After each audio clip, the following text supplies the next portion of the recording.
ยืมเงินพี่เงินน้องจะนำเจ้าน้องมาเมื่อโยมที่หวังจะมีทางดังหากได้เมียเราไม่ต้องเสียสตังค์แต่คนเราก็ต่างต้องแบ่งเลี้ยง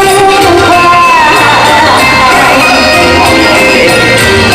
จบทิ้งนางกระทั่งทิ้งน้อยกะปิใส่หน่อยเจ้ามันอร่อยถึงใจเอาที่เราหันหน้ามาดันมาเสียบมันชวนแม่สมริมละพันกระทิงแบ่งกันใช้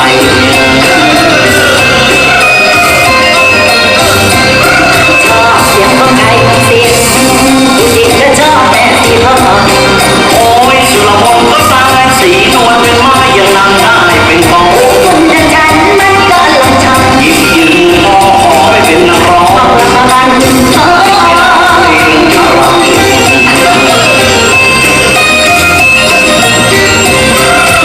เดือนมันสิ้นปีลูกกระดกสิ้นปีผัวก็มีเมียน้อยโอ้ยยิ่งหนักหมดบางคนทุกคนตะเกียงหักจนมอยหน้าเดินสายกูก็ได้แค่ซอยหน้าก็เอ้ยจะหน่อยตีเป็นร้อยไม่ละน้อยก็รอไป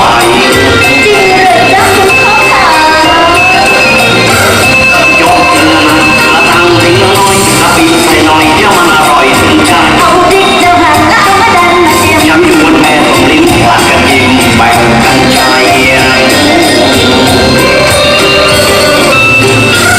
มาเด้อใจเนื้อก้อนเนื้อยอดจะเด้อไปเด้อ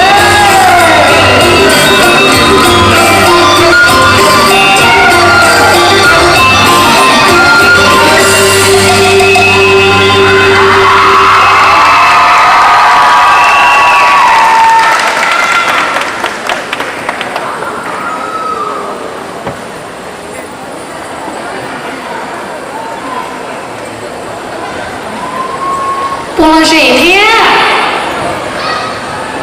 我们经常去这个，今天应该是来对接老的。